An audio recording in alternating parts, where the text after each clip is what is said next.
Li-Fi दोस्तों एक ऐसी टेक्नोलॉजी है से अभी तक जितनी भी कवरेज मिलती थी उन लोगों को इसकी लिमिटेशन की वजह से निराश ज्यादा करती थी।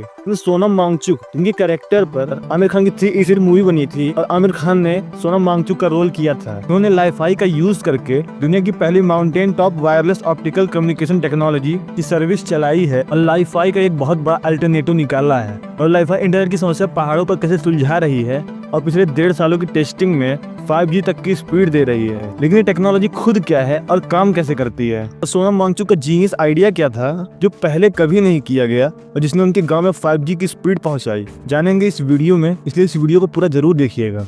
दोस्तों सबसे पहले लाइफाई को वाईफाई का रिप्लेसमेंट बताया गया था, लेकिन ये सारी बातें सिर्फ हवा बनकर रह गई थी क्योंकि वाईफाई इवॉल्व होकर वाईफाई 6 बन गया था। वहीं पे लाइफाई का सबसे बड़ा लिमिटेशन था, ये एक दीवार को भी कभी पार नहीं कर सकता था। यहाँ पे लाइफाई को वाईफाई से कंपैरिजन वाली खिचड़ी नहीं पकी और लाइफाई को सिर्फ उसी के ऊपर फोकस करने का रास्ता दिखाया गया। यहाँ पे लाइफाई में लाई का मतलब लाइट और फाई का मतलब फिडेलिटी होता है और वाईफाई यानी वायरलेस फिडेलिटी। पहले लाइफाई को वाईफाई की तरह सेम नाम रख के वाईफाई से बड़ा बताकर बेचा जा रहा था। नॉर्मली वाईफाई जहाँ पर रेडियो वेव्स पर काम करती है, उनकी वेव्स की लेंथ ज्यादा होती है तो दीवार के आर पार जा सकती है, इसलिए अब कहीं भी हो वाईफाई को फर्क नहीं पड़ता, वाईफाई दीवार के पीछे भी काम करती है। और वहीं पे लाइफाई की शुरुआत सिर्फ LED बल्ब से हुई थी। और शायद आपको पता होगा कि रोशनी, विजुअल लाइट और रेडियो वेव्स दोनों एक ही खानदान से हैं, तो दोनों की वेवलेंथ कम ज्यादा है। यहाँ पे रेडियो वेव्स की वेवलेंथ ज्यादा है और विजुअल लाइट की वेवलेंथ कम है। इसी तरीके से LED बल्ब की रोशनी को डेटा कम्युनिकेशन की तरह यूज करने पर आइडिया था।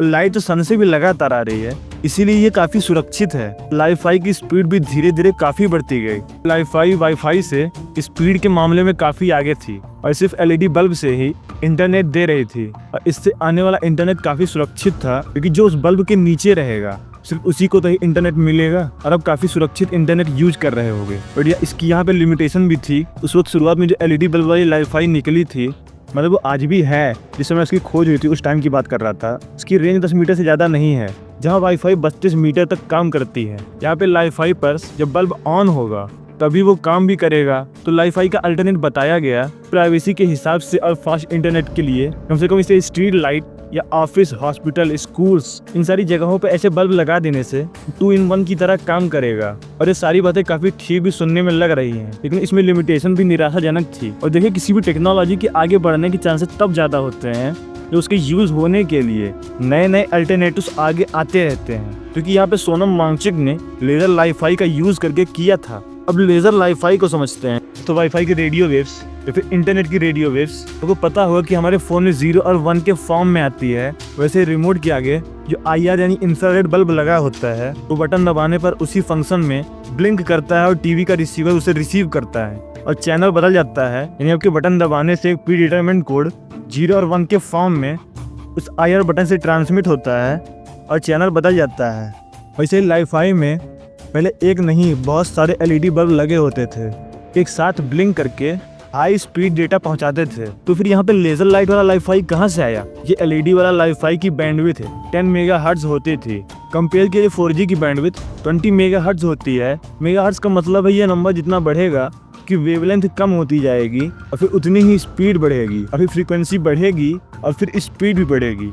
और फिर आगे चल के धीरे धीरे म्यू LED को डेवलप किया गया, क्योंकि सारे जो पुराने लाइफाई LED से काफी छोटा था, लेकिन इसकी बैंडविड्थ 1.5 गीगाहर्ट्ज से ज्यादा थी। इसमें 1 GB की इंटरनेट की स्पीड अनुमानित मिल सकती थी, लेकिन फिर भी ये तो LED बल्ब ही था तो लिमिटेशन भी सेम ही थी। वहीं म्यू LED को LED वाले लाइफाई की इतनी आउटपुट पावर अचीव हुई थी को दोबारा रिकवर करने के लिए सजेस्ट किया जाता है। इसको देखकर आप ये कह सकते हैं LED वाले लाइफाई में ये बदलाव जो हुआ है दोनों अलग अलग टाइप में नहीं है, ये दोनों एक ही टाइप में है, बस उसी में बदलाव हुआ है।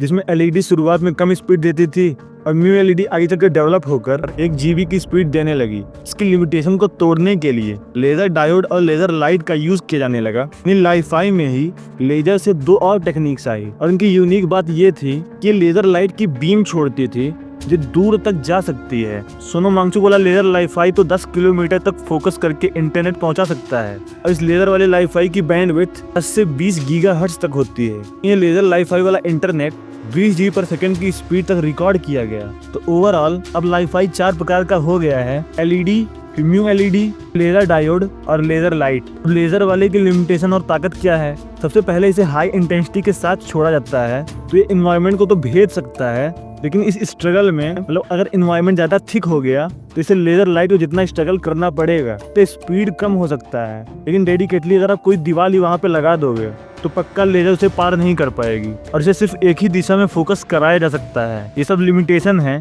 या फिर आप ये भी कह सकते हैं कि ये अभी तक लिमिटेशन थी।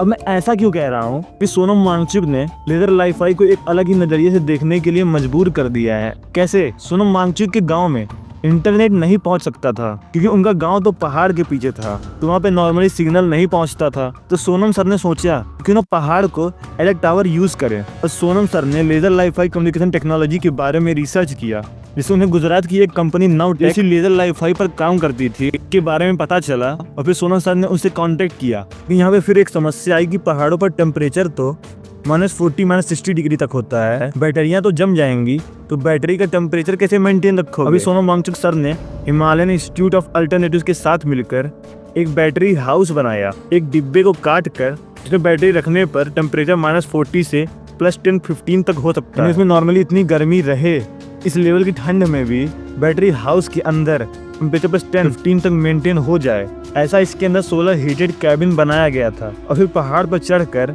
बैटरी हाउस में पावर बैंक डालकर बिजली बनाने के लिए सोलर पैनल और नवटेक कंपनी की लेजर इमिटर और रिसीवर को दोनों को ले गए थे और इन्हीं दोनों को साथ में लगाया। यहाँ पे हुआ यह था, सिर्फ पहाड़ पर एक रिसीवर है जो दूर जियो के टावर में सिग्नल रिसीव करता है। इनके गाँव में पहाड़ से बाहर दूर शहर से एक जियो का टावर था, सिग्नल इनका लेजर रिसीवर रिसीव करता है और अपने पास में लगे लेजर ट्रांसमीटर को सिग्नल देता है, और फिर वो इसी सिग्नल को सोनम वांगचुक के गांव ट्रांसमिट करता है। और फिर वहीं रूफ पर एक रिसीवर लगा है जो उसी सिग्नल को रिसीव करता है, और फिर वहीं पे जियो का एक स्मॉल सेल लगा हुआ है, उस सिग्नल को उसमें भेजता है।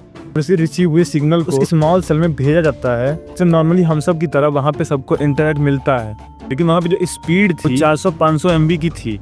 और सोनम सर ने ये भी बताया ये 1.5 साल से ज्यादा तक काम कर रहा है। और दोस्तों एक नया तरीका बन जाता है फास्ट इंटरनेट पहुंचाने के लिए कि अगर इन इलाकों में ऑप्टिकल फाइबर ही बिछानी होती तो पहाड़ों को खोदना पड़ता और मिलियंस ऑफ डॉलर्स का इन्वेस्टमेंट लगाना पड़ता, लेकिन इस कंपैरिजन में बहुत ही सस्ती है।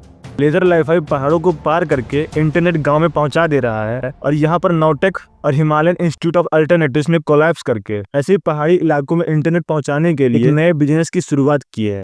तो आज की वीडियो में इतना ही। आपको वीडियो पसंद है तो वीडियो को लाइक करिए। तो तुम्हें पास फाइनेंशियल स्टेबिलिटी नहीं है और मैं एक स्टूडेंट हूँ, मैं चाहता हूँ कि आप मेरे वीडियो को थैंक बटन दबाकर मुझे फाइनेंशियली सपोर्ट करिए और ज्वाइन बटन दबाकर चैनल को ज्वाइन भी कर सकते हैं। कॉमेंट करके बताइए कि वीडियो कैसी लगी। अभी के लिए इतना ही, बाय बाय।